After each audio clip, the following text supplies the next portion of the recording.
atravessaram ainda o limiar do supraliminar. E o que nos impede de admitir que as ações telepáticas ou as influências que os espíritos exercem à distância, sobre outros espíritos, formem parte dessas energias a serem descobertas, mas sem dúvida existentes e sempre ativas. E de admitir que vivemos num meio inconcebível e sem limites, mundo de pensamento ou universo espiritual carregado de vida infinita, que penetra e ultrapassa todos os espíritos humanos e ao qual uns chamam alma do mundo e outros Deus. No momento não me ocuparei dessas faculdades paranormais. O que pretendo demonstrar é que o gênio, longe de poder ser colocado na mesma categoria da loucura e considerado como uma aberração do espírito humano ou como um sinal de degenerescência, constitui antes uma das fases mais avançadas da evolução humana, e que as produções do gênio, a meu ver a filosofia, as artes plásticas, a poesia, as matemáticas puras, que tantos consideram como resultados acessórios, sem qualquer utilidade para a existência material, são outras intuições de verdades novas e de novas forças, inacessíveis ao homem médio que, ao invés da inspiração, só possui esse consenso de capacidades diferenciadas que a natureza elevou sobre o limiar da consciência, tendo em vista os fins da vida cotidiana. Outra vez, a explicação meramente materialista da evolução é impossível. E é absurda quando supõe como seu objetivo a sobrevivência dos animais mais aptos a vencer os inimigos. Ninguém explica a evolução sem a tácita suposição de que, de alguma maneira, a natureza tende a criar a inteligência, que o coelho e o micróbio da gripe não constituem seus resultados últimos. Mas sobre a qualidade e a quantidade de inteligência que pode criar, devemos dizer que não se trata do homem sensual mediano, mas dos melhores exemplares de nossa raça. A estes é que devemos perguntar qual é o fim da sua vida, se o seu trabalho tende apenas a proporcionar-lhes o tormento cotidiano ou se é o produto do amor e da sabedoria. A inspiração genial e o pensamento lógico consciente formam duas quantidades talvez incomensuráveis. Da mesma forma que o jovem calculador resolve problemas com auxílio de métodos que diferem dos usados pelos matemáticos, nas produções artísticas esse algo estranho, que comporta toda a beleza deslumbrante, pode ser a expressão de uma diferença real entre o mundo da percepção subliminar e o da atividade supraliminar. Parece-me que esta diferença é particularmente sensível no que diz respeito às relações do eu subliminar com a função da linguagem. Ao tratar a linguagem como o ramo da arte ou da poesia, o eu subliminar ultrapassa com frequência o esforço consciente, e algumas vezes permanece nesse esforço, quando se vê obrigado a usar as palavras como uma forma necessária para exprimir ideias para as quais a linguagem comum não foi criada. Desse modo, na presença de uma das obras-primas verbais da humanidade, o Agamenon de Ésquilo, por exemplo, temos a vaga impressão de que uma inteligência diversa da razão supraliminar ou da seleção consciente contribuiu para a elaboração desta tragédia. O resultado, mais do que a perfeição de uma escolha racional entre dados conhecidos, assemelha-se a uma apresentação imperfeita de algum esquema baseado em percepções por nós desconhecidas. Mas, por outro lado, ainda que o gênio possa servir-se das palavras de uma forma que lembre um pouco a nostalgia misteriosa da música, parece-me que a nossa educação subliminar está menos ligada à faculdade da linguagem do que à supraliminar. Existe na linguagem corrente uma frase cujo alcance psicológico é maior do que se pensa. Daquilo que chamamos gênio e de tudo que com o gênio relacionamos, arte, amor, emoção religiosa, dizemos que vai além do alcance da linguagem. Ainda que a linguagem falada e escrita se tenha convertido em nosso principal meio de expressão e de comunicação de nossos sentimentos e emoções, não temos qualquer razão para admitir a priori que possa expressar todos os nossos pensamentos e emoções. Afirmou-se que toda a linguagem principia como poesia e termina como álgebra. O que resta por dizer é que se inicia como uma emergência subliminar para terminar como artifício supraliminar. Os instintos orgânicos determinam a emissão dos primeiros sons, as leis inconscientes do espírito proporcionam o primeiro esboço da gramática. Mas em nossos dias, a singeleza da linguagem começa a desaparecer. As necessidades da ciência e do comércio tornaram-se dominantes. A primeira por ter criado deliberadamente, para seu uso, um sistema de signos, uma disposição de letras e de números ou vocabulários técnicos, construídos sobre um plano, decidido de antemão, o segundo esforçando-se por conseguir o mesmo caráter algébrico com a contabilidade, os códigos telegráficos, etc. É certo que os progressos da linguagem não dependem unicamente do que se faz nos bancos ou nos laboratórios. Antigamente favorecia-se a espiritualização da linguagem humana, de modo a tornar o nosso vocabulário, ainda que baseado em objetos ou sensações diretas, adequado à expressão das ideias filosóficas. Mas, apesar desses esforços, nossas manipulações supraliminares deixam-nos um instrumento cada vez menos capacitado a exprimir a crescente complexidade de nosso ser psíquico. Recorrendo ao simbolismo, no sentido mais amplo da palavra, tal como se expressa na arte, o homem de gênio consegue suprir a insuficiência da linguagem. Falo do simbolismo no sentido de um acordo pré-existente, mas oculto, entre as coisas visíveis e invisíveis, entre a matéria e o pensamento.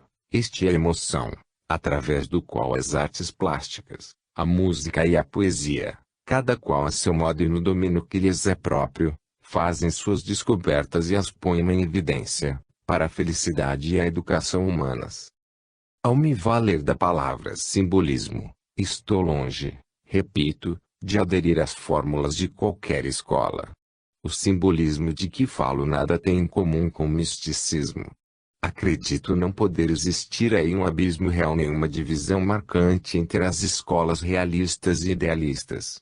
Tudo o que existe é contínuo e a arte não pode simbolizar um determinado aspecto, sem, ao mesmo tempo, simbolizar, de uma forma implícita, outros aspectos menos visíveis e aparentes. A arte expressa o simbolismo em todos os graus de transparência e obscuridade, desde o simbolismo que nada mais faz do que resumir a linguagem, até o simbolismo que a ultrapassa. Algumas vezes, e este é o caso da música, é inútil buscar uma interpretação demasiado exata. A música flui e fluirá sempre através do seu mundo ideal e imaginário. Sua melodia pode ser de um forte simbolismo, mas do qual os homens perderam a chave. A poesia, ao contrário, vale-se das palavras, cujo sentido aspira a superar. Se pretende continuar sendo poesia, deve, segundo a expressão de Tennyson, exprimir através das palavras um encanto que as palavras não podem proporcionar. Considerada, quer sob o ponto de vista de seu desenvolvimento na raça, quer na sua manifestação entre os indivíduos, a música surge não como um produto de nossas necessidades terrestres e de seleção natural, mas como uma aptidão subliminar, que se manifesta de forma acidental, independente das influências externas e do supraliminar. Sabemos até que ponto é difícil explicar as suas origens, de acordo com qualquer das teorias concernentes à evolução das capacidades humanas. Sabemos que a música é algo que se descobre, antes de ser um resultado fabricado, e as sensações subjetivas dos próprios músicos estão de perfeito acordo com essa concepção da natureza, essencialmente subliminar, da referida aptidão. Não existe outro ramo onde o gênio ou a inspiração constituam uma condição tão essencial do êxito. As obras-primas musicais não nasceram da reflexão sobre as relações recíprocas das notas da música. Nasceram, como no caso de Mozart, de uma inesperada explosão de sons, de uma alegria imprevista que se revelou espontaneamente. Nasceram, como no caso do Abade Vogler, de Browning, das profundezas da alma e das alturas do céu. Transportando essas frases poéticas aos termos de que nos servimos, Podemos dizer que chegamos a um ponto em que os afloramentos subliminares são reconhecidos pela personalidade supraliminar como mais profundos, mais verdadeiros, mais permanentes do que os resultados do pensamento voluntário. Sabemos que o que distingue o gênio dos estados semelhantes ao hipnotismo e ao automatismo é a colaboração, a cooperação que se manifesta entre o subliminar e o supraliminar que se completam sem produzir qualquer alteração da personalidade propriamente dita. Ao contrário, no hipnotismo as operações subliminares imprimem uma transformação à personalidade, substituindo o sono pela vigília. E no automatismo a racionalização subliminar interrompe-se no domínio supraliminar sem confundir-se com ele, como na clarividência ou na escrita automática. Na prática, a separação entre esses estados é menos evidente, menos precisa do que possa parecer, e no que diz respeito ao gênio, em particular, existem numerosos laços, quase sempre pouco aparentes, que o ligam ao automatismo de um lado e ao hipnotismo de outro. Pode-se dizer, com efeito, que, assim como a cólera é um rápido acesso de loucura, o relâmpago da genialidade é uma manifestação instantânea do automatismo. Os momentos de inspiração de Wordsworth, quando, como ele mesmo dizia, Some lovely imagine song rose up formed, like Venus frontier, eram, com efeito, momentos de manifestação automática, apesar da imediata e simultânea cooperação do supraliminar. Esta súbita criação poética semelha-se estranhamente com o anúncio que o calculador faz do produto de dois números, ou a precipitação brusca de outros para encontrar o papel e o lápis e escrever a palavra desejada e buscada durante muito tempo e que aparece de improviso. Mas esse automatismo instantâneo se vai um pouco mais longe e chegamos ao que se chama faculdade de improvisação. Que significa essa expressão? Trata-se de uma atividade subliminar ou do exercício rápido de uma faculdade comum? É evidente, em primeiro lugar, que muito do que se chama improvisação é quase sempre uma questão de memória. O automatismo chamado secundário, em virtude do qual o pianista é capaz de tocar uma peça conhecida sem atenção consciente, leva facilmente a improvisações que o mesmo pianista pode considerar, de boa fé, como originais, mas que consistem, na realidade, em fragmentos lembrados, reunidos por laços artificiais. Acontece o mesmo com o orador que, improvisando, começa pela repetição automática de frases banais. Mas logo se percebe que, pouco a pouco, saem de seus lábios extensos períodos imprevistos e inéditos. Não se trata aqui de uma sinergia estereotipada ou da adaptação de um grupo particular de centros nervosos à atividade comum, mas, antes, de um certo grau de adaptabilidade de invenção, criando novas combinações que nos podem ser explicadas pela simples recorrência de antigos precedentes. Esse problema lembra a dificuldade que se encontra para explicar o que ocorre durante o restabelecimento ou a substituição de uma função, após uma lesão cerebral. Nesse caso os elementos indênes assumem progressivamente as funções que, em aparência, nunca haviam exercido antes e estabelecem novas comunicações, de forma a restabelecer a antiga eficiência da porção atingida do cérebro. Esse restabelecimento, longe de ser rápido, realiza-se gradualmente, como uma cura ou um novo crescimento, sugerindo a ideia de um processo fisiológico ao invés de um controle inteligente, como no caso de renascimento, de acordo com um modelo pré-estabelecido, de uma pata de caranguejo separada do corpo. Esse restabelecimento das funções cerebrais é, no momento, inexplicável, como todo crescimento. Podemos chamá-lo, com alguma razão, de manifestação superior do crescimento humano. Considerado assim, ocupa o ponto intermediário entre o crescimento comum de um osso ou músculo, sempre segundo um plano predeterminado, e essa criação súbita de novas conexões ou trajetos cerebrais que caracteriza a inspiração genial. Essa comparação não contradiz em nada a minha opinião de que o gênio é o resultado da colaboração de uma corrente subliminar de ideias, tão desenvolvidas no seu gênero quanto a ideação supraliminar de que possuímos consciência. A natureza e o grau da capacidade subliminar devem ser julgadas de acordo com as suas manifestações mais elevadas. E a analogia entre as operações inconscientes do gênio e o crescimento proporciona-me antes um novo argumento, fazendo-me considerar o crescimento orgânico como submetido ao domínio de algo semelhante à inteligência ou à memória, e que em certas condições, por exemplo, durante o sono hipnótico, é suscetível de trazer sua colaboração à vontade consciente. O dom da improvisação, que nos sugeriu essas analogias, pode, às vezes, agir de um modo mais fixo do que nos casos do orador e do músico. Razões existem para supor que desempenha um papel enorme nas obras de imaginação, inclusive as mais comuns.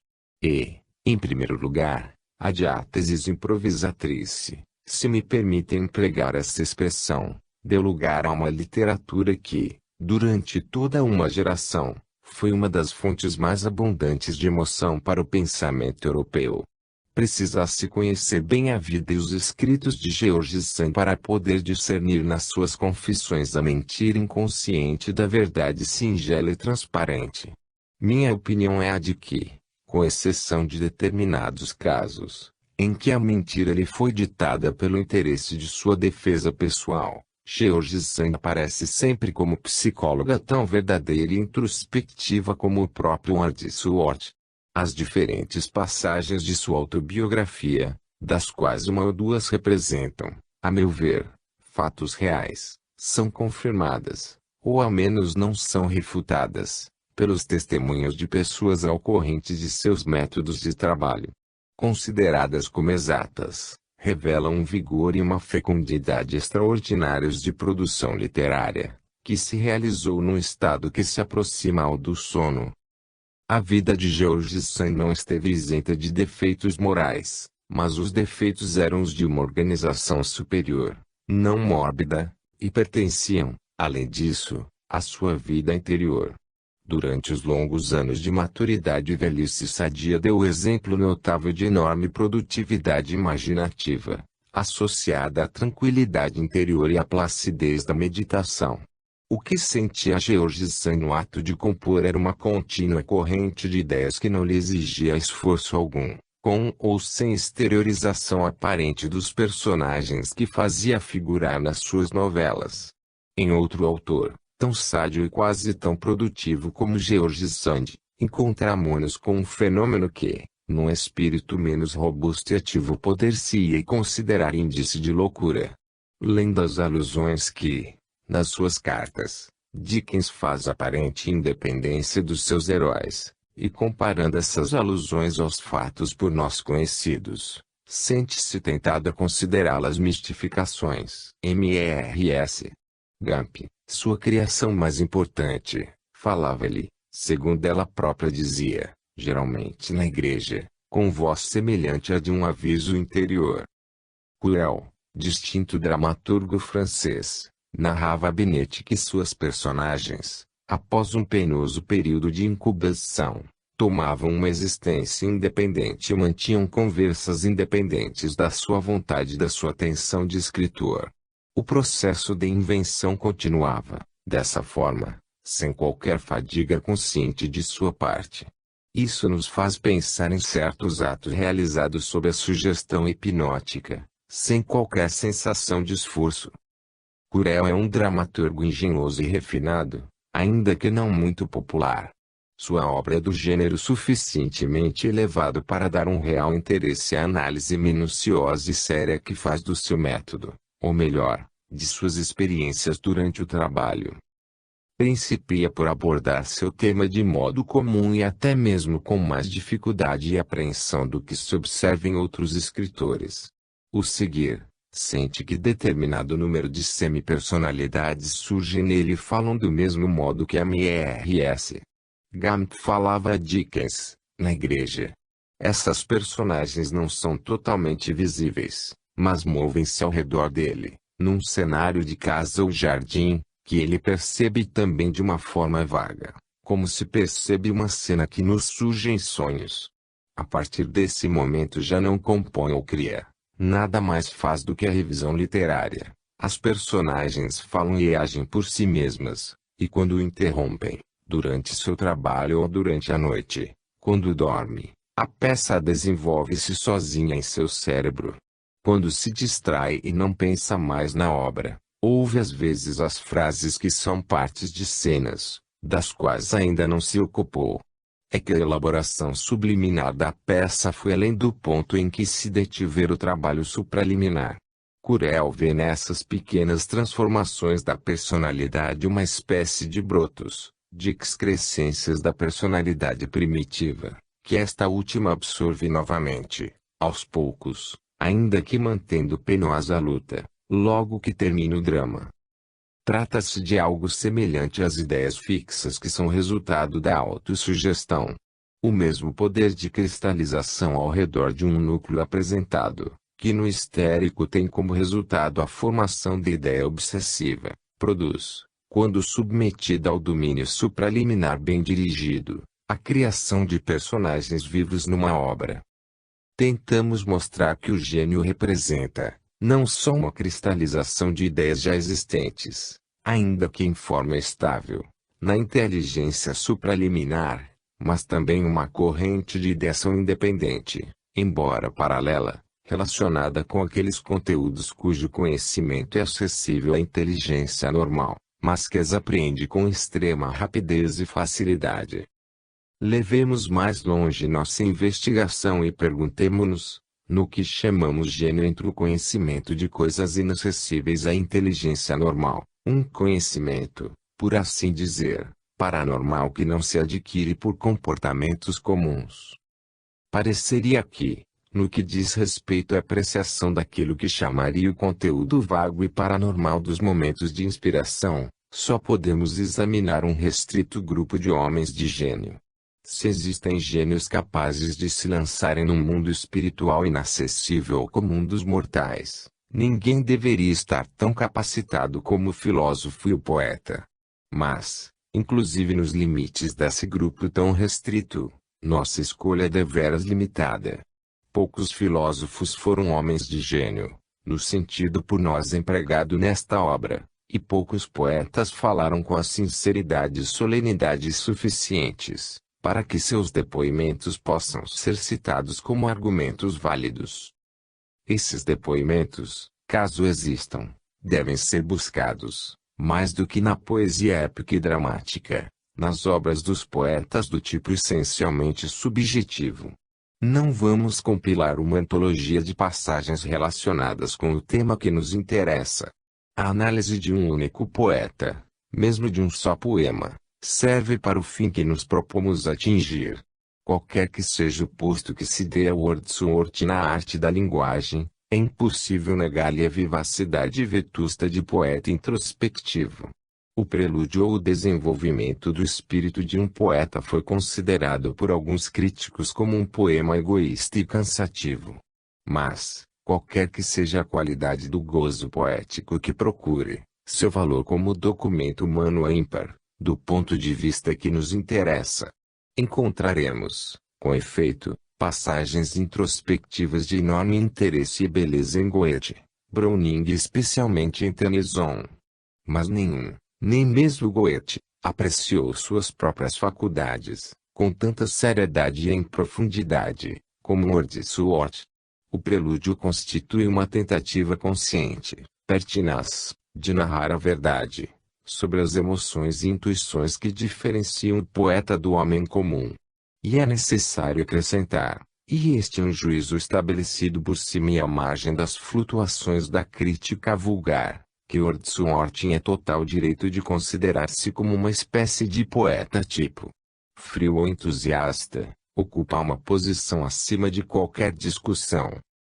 Wordsworth não só se sentia forçado a contar a verdade sobre si mesmo, como, igualmente, era particularmente capaz de criá-la. Seu autorrespeito levava-o a querer ser diferente do que, de fato, era. Vejamos, pois, a forma pela qual descreve o conteúdo aparente dos momentos de inspiração profunda. Vejamos como Wordsworth insiste, particularmente, no caráter diferenciado de suas aflorações subliminares. Fala da bruma interior que se converte numa tempestade, uma energia superpotente conduzindo em todos os sentidos a sua própria criação. A imaginação é esse terrível poder surgido dos abismos do espírito, como um vapor impenetrável que, de súbito, envolve o caminhante solitário. Estava perdido, detido, sem poder realizar qualquer esforço para livrar-me, mas posso agora dizer à minha alma consciente: reconheço tua glória. Nessa força de usurpação, quando a luz dos sentidos se apagou e só existe um lampejo que revela o mundo invisível, sente-se uma verdadeira grandeza. Essa passagem expressa, numa linguagem poética, as verdadeiras relações entre o subliminar e o supraliminar que neste capítulo destacamos. A influência nasce de uma fonte inacessível, surpreende e perturba, durante alguns momentos, o espírito consciente, mas logo é reconhecida como fonte de conhecimentos que trazia à luz a visão interna, enquanto que a ação dos sentidos se encontra suspensa numa espécie de êxtase momentâneo. Todavia, o conhecimento adquirido dessa forma é simplesmente uma percepção do mundo invisível sem que o possamos considerar como uma revelação caracterizada. O poeta diz sobre sua infância: eu vivia, então, lampejos semelhantes aos de um escudo que reluzisse na escuridão. A terra e a natureza, no seu aspecto comum, dizia-me coisas que me pareciam lembranças. E, como essas lembranças são apenas discernidas pela visão interna, produz-se uma crescente confusão entre o subjetivo e o objetivo, entre o que nasce no vidente em si e o que o universo visível proporciona, indicações que são, antes, alusões. De meu espírito partia uma luz auxiliar que transmitia um novo resplendor ao seu poente. Os olhos corporais estavam totalmente esquecidos e o que eu assistia parecia-me como algo em mim, como um sonho, como uma visão da mente.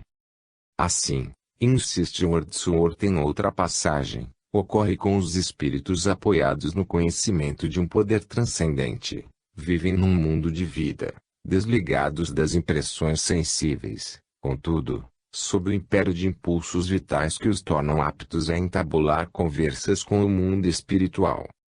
Por mais vagos que sejam esses trechos, e outros de gênero semelhante que pudéssemos citar, são tão eloquentes como as visões dos santos e os iluminados das diferentes religiões. A simplicidade sadia de Wordsworth torna pouco verossímil a menor suspeita de prevenção. Segundo o conselho de Bacon, tornou seu espírito concêntrico em relação ao universo e nada existe nessas revelações que possa ser contraditado ou atingido por outras. Uma consciência imprecisa, mas verdadeira do meio espiritual, é o grau de revelação acessível ao gênio do artista ou do filósofo. Em outras palavras, os afloramentos subliminares, enquanto intelectuais, tendem a se converter em telestésicos. Trazem vagos indícios daquilo que considero uma grande verdade, isto é, que o espírito humano é passível de experimentar percepções mais profundas do que as percepções sensoriais, de adquirir um conhecimento direto dos fatos que estão além do alcance de nossos órgãos sensoriais e de nossas visões terrenas.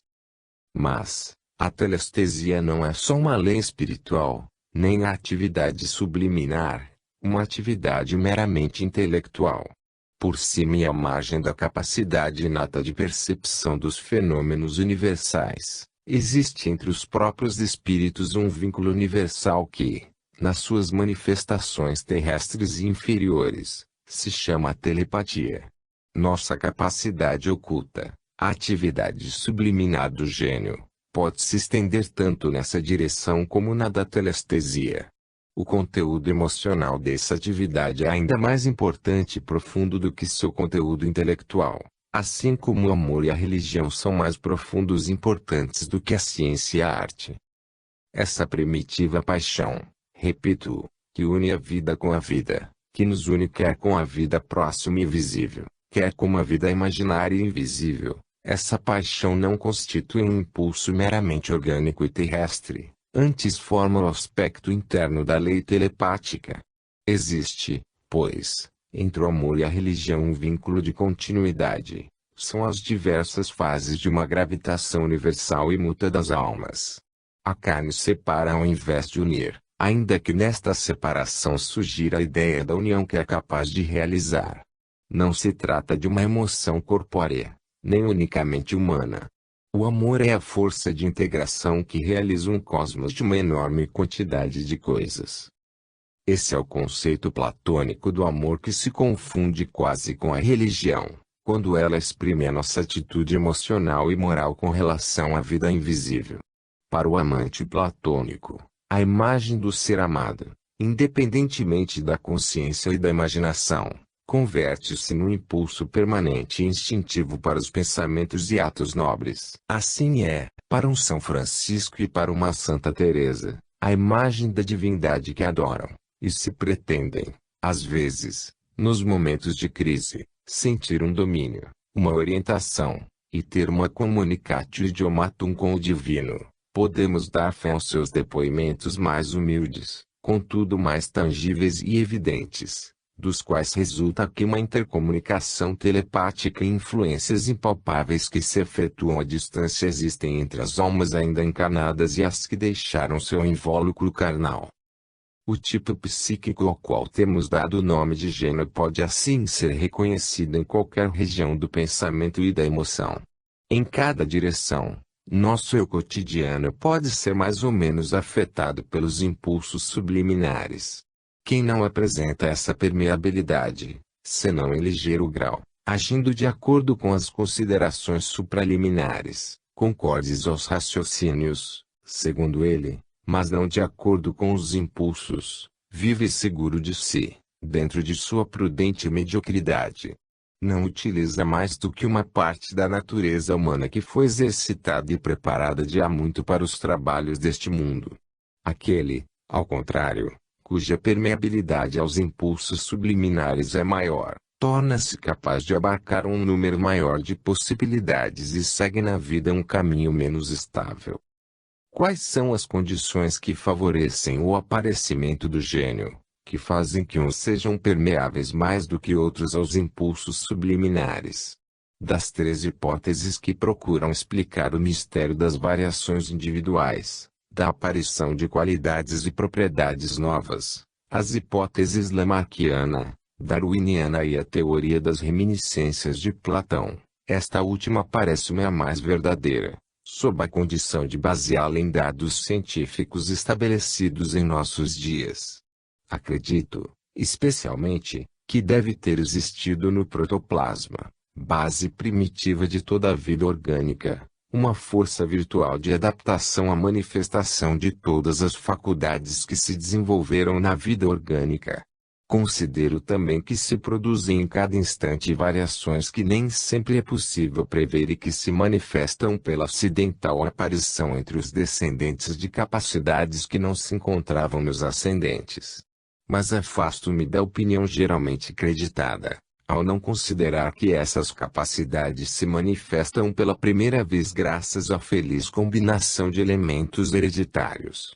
Considero essas capacidades não como aparecidas pela primeira vez, senão como reveladas e que a seleção, ao invés de dar origem a uma nova capacidade, nada mais fez do que arrebatar à região subliminar uma capacidade que sempre estivera ali. Essa opinião, levada até as últimas consequências, parece contrapor-se ao conceito corrente da evolução, porque nega serem todas as faculdades humanas um resultado da experiência terrenal. Admite um eu subliminar dotado de faculdades desconhecidas, nascidas não se sabe como e não, simplesmente, pelo contato com as necessidades experimentadas pelo organismo terrestre. Parece, dessa forma, introduzir um novo mistério, coisa que não é assim, uma vez que todas as faculdades humanas, falando no genérico, devem ser colocadas novamente no protoplasma e dali retiradas. Primeiro, deve-se explicar como se encontram mescladas aos organismos primitivos inferiores e, a seguir, como se desenvolveram e se difundiram nos organismos ulteriores e superiores. Mas, repito, todas as faculdades dos organismos superiores existiam, virtuais, nos organismos inferiores e qualquer diferença entre meu conceito e a opinião corrente reduz-se à diferença quanto ao sentido dado à palavra virtual. A diferença real entre as duas opiniões aparece quando se consideram as próprias capacidades, que eu chamei de desconhecidas. Se essas faculdades realmente existem, minha opinião proporciona a melhor explicação delas. Mas considero que a telepatia e a telestesia realmente existem.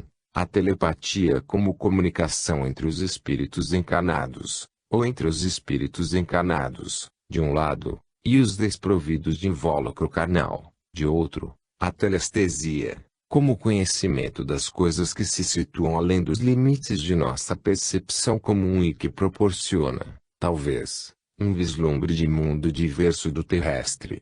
E essas faculdades não podem ter sido adquiridas através da seleção natural, tendo em vista a conservação da espécie, são antes o produto de uma evolução extraterrena. E se isto sucede com essas capacidades, poderia ocorrer o mesmo com outras capacidades humanas.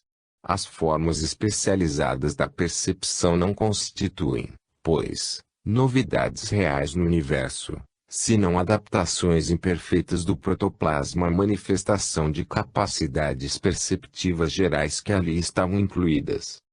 Possuímos capacidades que se tornaram supraliminares, sob a influência da luta pela sobrevivência. Mas possuímos outras que essa luta deixou intactas e que se conservaram subliminares. O eu supraliminar não tem acesso a estas últimas capacidades. Mas, como consequências de um acaso da evolução ou de um exercício qualquer, se produz num ponto uma comunicação entre as diferentes camadas do nosso ser, e uma faculdade subliminar sai à luz da consciência supraliminar. Portanto, afirma a existência no homem de uma alma que tira sua força e sua graça de um espírito universal e afirmo também a existência de um espírito acessível à alma humana e que com ela se comunica. Estes dois postulados carecem, todavia, de base científica, mas foram formulados mais de uma vez na história da humanidade. Foram formulados e reconhecidos por todas as religiões, ainda que cada uma delas tenha restringido a aplicação ao ponto de tornar sua verdade menos evidente e manifesta. Mas o que as religiões reclamaram para seus fundadores e santos, o que é a santidade senão o gênio na ordem moral? A psicologia reclama para cada manifestação de nossa vida espiritual, o sono, o sonho, a recuperação hipnótica, o automatismo sensorial e motor, a obsessão, o êxtase. O filósofo que exclamou com Marco Aurélio, a providência ou os átomos, declarando que sem essa base apoiada no invisível cosmos moral ficaria reduzido ao caos, não teria saudado com alegria a mais humilde tentativa de tirar de cada um dos problemas ainda por resolver alguma alusão à lei desconhecida que um dia nos dará a solução de todos. 4. O sono. Os capítulos anteriores nos fizeram avançar alguns passos em nosso caminho. No capítulo 2 fizemos uma ideia do que se relaciona à composição da personalidade humana, analisando alguns dos acidentes a que está submetida, as ideias obsessivas, as instabilidades histéricas, as desagregações e alternativas parecem destruir a unidade interna a cuja sensação estamos instintivamente unidos. No terceiro capítulo vimos essa mesma personalidade em seu estado normal de vigília, a maneira pela qual essa normalidade deve ser definida e por quais os caminhos certas pessoas privilegiadas lograram estender seu poder de concentração interior e integrar ainda mais sua personalidade, utilizando os afloramentos de sua capacidade subliminar para completar ou cristalizar os produtos de seu pensamento supraliminar. A revisão desses capítulos indica, com bastante clareza, qual será a nossa próxima etapa. É evidente que nessa revisão das fases ou alternativas da personalidade, Deixei de lado a hipótese mais constante, a mais importante dentre todas. Nada disse do sono, em particular, mas, sem dúvida, todos os meus leitores terão pensado nele, não como uma curiosidade mórbida, mas como uma função essencial da vida. Estudaremos agora o sono, a partir de dois pontos de vista. Considerando-o como uma fase alternativa da personalidade, devemos investigar quais são suas características e capacidades. Considerando-o como um fator integrante de nossa existência terrestre, da mesma forma que o estado de vigília, devemos investigar como as faculdades do sono e da vigília podem ser melhoradas e concentradas durante o curso da evolução física e psíquica do homem. Uma melhora ou concentração dessa classe supõe um conhecimento da verdadeira natureza do sono, que estamos longe de possuir. Consideremos, primeiramente, os caracteres específicos do sonho. A definição deste último constitui um dos pontos mais difíceis da fisiologia. E penso que as experiências com sono hipnótico, acumuladas durante os últimos anos, são de uma natureza que torna ainda maior essa dificuldade. A explicação fisiológica tende a mostrar que determinado estado corporal, como por exemplo a ocupação do cérebro por produtos de dissociação, constituem pelo menos o antecedente comum do sono normal. Mas é certo, por outro lado, que entre um grande número de pessoas se pode obter um sono profundo e prolongado pela simples sugestão, qualquer que seja o estado corporal. A hipnose, como demonstraram Etterstrand e outros, pode ser prolongada, com real vantagem para o que dorme, muito além do ponto que o sono espontâneo dos indivíduos normais é capaz de alcançar. Um bom indivíduo pode ser despertado e novamente hipnotizado, quase à vontade, independentemente do estado de nutrição e fadiga. Um sono desse gênero pertence aos fenômenos que podemos, se quisermos, qualificar de nervosos, mas que não podemos observar e sobre os quais não podemos exercer nenhum poder fora do elemento psicológico. Não se pode, baseando-se exclusivamente nos dados conhecidos, esperar chegar a uma definição do sono mais satisfatória do que as que já possuímos. Sem dúvida, podemos postergar esse ensaio até o momento em que tenhamos recebido outros dados, além dos conhecidos, relacionados ao que se produz, ou não, durante o sono. Um único ponto parece estar afirmado: que não é necessário tratar o sono, como usualmente, só por seu aspecto negativo. Não devemos nos satisfazer com insistir, como nos manuais em uso, sobre a mera ausência das capacidades que constituem o estado de vigília, sobre a diminuição da percepção exterior, sobre a ausência de uma inteligência diretriz. Devemos, ao contrário, tratar o sono como fenômeno positivo, no que for possível, como uma fase determinada de nossa personalidade, que apresenta certas relações com o estado de vigília. Cada uma dessas fases diferenciou-se, na minha opinião, a partir de um estado de indiferença primitiva, próprio dos organismos inferiores, no qual teria sido impossível dizer se estavam acordados ou adormecidos. E, igualmente, dever-se-ia pronunciar sobre a questão de qual dos estados, se a vigília ou o sono, é o primitivo e qual o secundário. Poder-se-ia afirmar, a meu ver, que o sono, de acordo com todas as aparências, é o primitivo, pois é o que domina a vida pré-natal e infantil e, inclusive no caso dos adultos, em qualquer grau que nos associemos através do pensamento a um estado de vigília, esse estado parece secundário e acessório, uma vez que não pode ser mantido senão durante um curto período que nos é impossível prolongar artificialmente sem recorrer frequentemente a esse afluxo de vitalidade que traz o sono. Do sono procedem qualquer novo voo e qualquer nova iniciativa de atividades despertadas. Quanto às atividades que nascem e se manifestam durante o sono, temos ainda o que delas falar.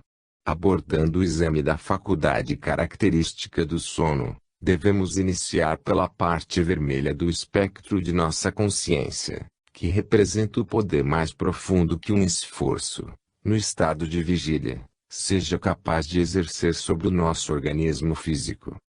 Nosso exame de eficiência do sono deve iniciar além desse limite, porque o sono encerra, seguramente, um elemento cuja eficiência supera tudo o que observamos a respeito no estado de vigília. Reconhece-se, embora o fato não esteja explicado de uma forma completa, que a propriedade regeneradora do sono normal é algo sui generis, que o mais completo repouso do estado de vigília não pode igualar. Alguns momentos de sono, uma simples lacuna no campo da consciência, trazem, às vezes, uma verdadeira regeneração, que é impossível obter em vigília, mesmo deitado durante horas inteiras, em meio ao silêncio e à escuridão. Uma simples inclinação da cabeça sobre o peito, se a consciência se detém por 1 ou 2 segundos, é capaz de mudar nosso modo de ver o mundo. Em momentos semelhantes, e mais de uma pessoa pode, como eu, testemunhar a favor de sua realidade, sente-se que o que se realiza no organismo, a modificação da pressão sanguínea, etc., ficou interrompido de algum modo, que houve ruptura do mecanismo interior devido a outra causa que não a simples ignorância momentânea dos estímulos externos. A ruptura da consciência está associada, em certo grau, a uma modificação fisiológica potente, o que vale dizer que mesmo nos casos de sono comum momentâneo observamos já a aparição dessa energia reparadora especial, que é característica do sono prolongado e que alcança, como veremos adiante, um grau ainda mais elevado durante o sono hipnótico. Essa energia reparadora se encontra além da linha vermelha do espectro de nossa consciência desperta.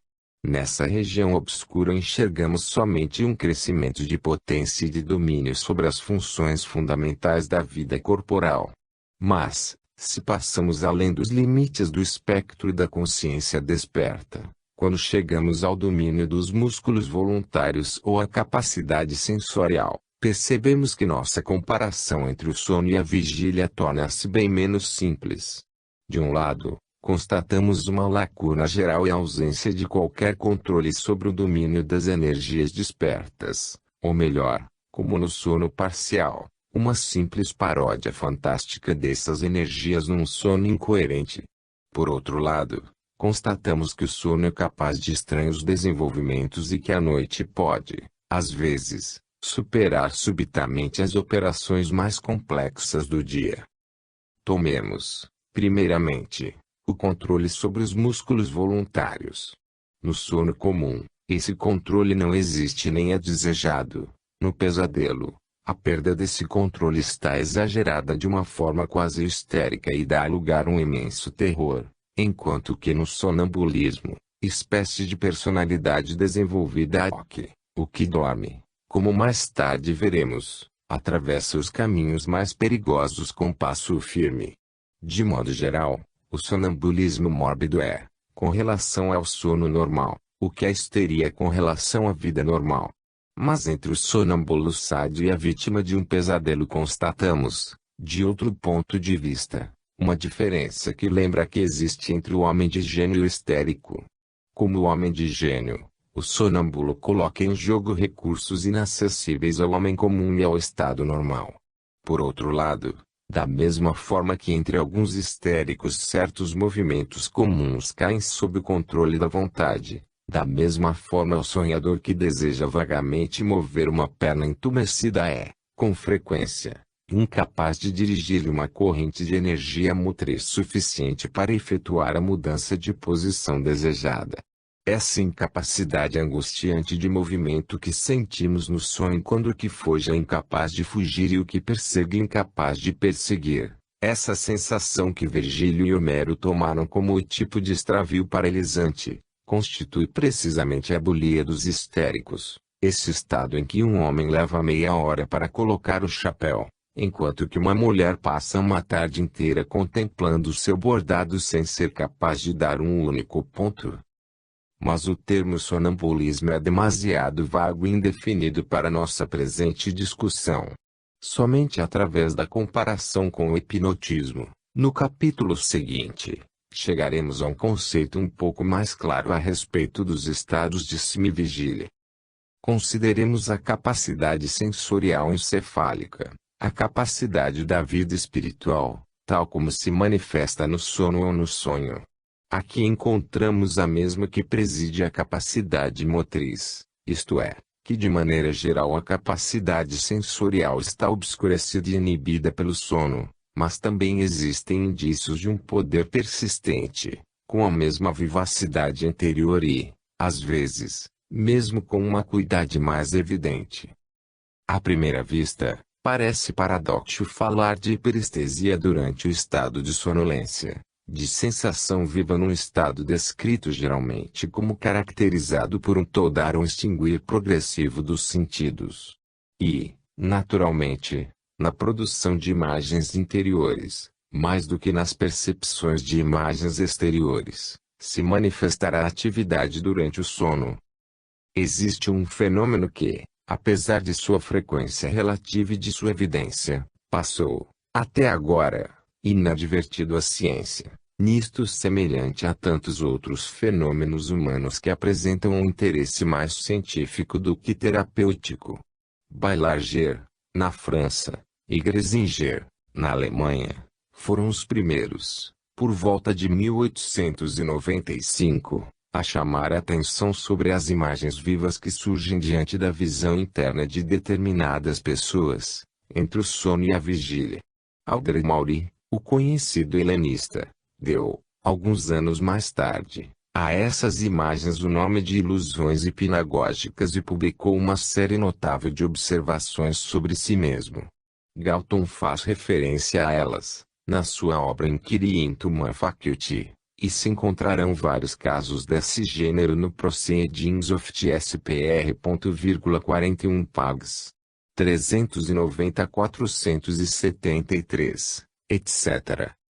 As visões podem ser hipnopômpicas ou hipnagógicas, isto é, podem se apresentar no momento em que o sono se dissipa ou no momento em que inicia. Nos dois casos, as visões estão totalmente unidas aos sonhos. As ilusões hipnagógicas renovam-se, às vezes, nos sonhos. As imagens hipnopômpicas consistem, principalmente, na persistência de uma imagem de sonho durante os primeiros momentos de vigília. Em ambos os casos as imagens são testemunhos de uma intensificação da visão interna num momento significativo, num momento que é, real e virtualmente, do sono, mas confunde-se quase com os momentos próximos da vigília. Podemos qualificar esse estado de hiperestesia da visão cerebral ou espiritual e considerá-lo como efeito de uma sensibilidade exagerada de centros cerebrais especiais, determinada por esses estímulos internos, desconhecidos, que, inclusive durante a vigília, originam visões internas análogas, ainda que mais débeis. Para os que já são bons visionários, esses fenômenos, ainda que suficientemente notáveis, não constituem uma experiência extraordinária. Pelo contrário, para os maus visionários, a vivacidade dessas imagens hipnagógicas pode parecer uma verdadeira revelação. A meu ver, posso dizer que, sem esses resplendores ocasionais que sobrevêm entre o sono e a vigília, seria incapaz de conceber o que é realmente um bom visionário. As imagens vagas, obscuras, instáveis, que constituem tudo quanto minha vontade é capaz de evocar são substituídas, num momento de sonolência, por uma pintura que aparece ante meus olhos espantados, tão clara e brilhante como o próprio objeto. A diferença se assemelha à existente entre um instantâneo, fotografia, em cores naturais, e uma vista vaga e difusa, projetada por uma lanterna mágica, quase no momento de apagar-se. Muitas pessoas devem ter feito essa experiência, espantando-se ante a força insuspeita de uma capacidade revelada nesses momentos. As imagens que chamei hipnopômpicas, isto é, as que se produzem no momento em que o sono se dissipa, não são menos notáveis. Frequentemente sucede que uma figura que era parte num sonho continua sendo observada sob a forma de uma alucinação, durante os primeiros instantes que se seguem ao sono, o que prova a força dessa capacidade visionária que engendra os sonhos.